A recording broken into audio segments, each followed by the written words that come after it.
I've been using a $20 dynamic bias light for a while now. I've made some tutorials on how to use the software, but lately I've been thinking, are the big brand package solutions better? No, that's silly. I'm being silly.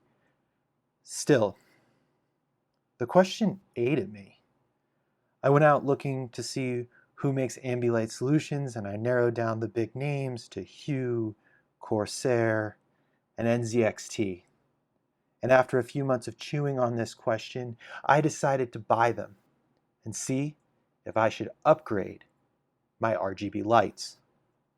So I bought everything I could get my hands on. But we're a community, and there's no reason that we should all spend this much on RGB.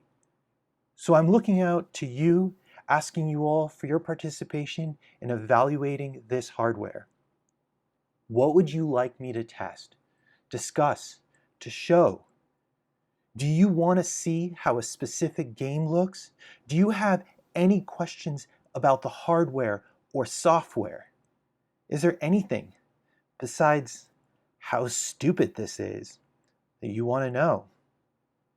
People have already reviewed these products individually, I know, but I'm not sure anyone's done a head-to-head comparison with no relationship with the vendors, with the manufacturers. I'll take your feedback and ideas and try and put together a video that answers anything anyone would ever want to know or see with these consumer solutions.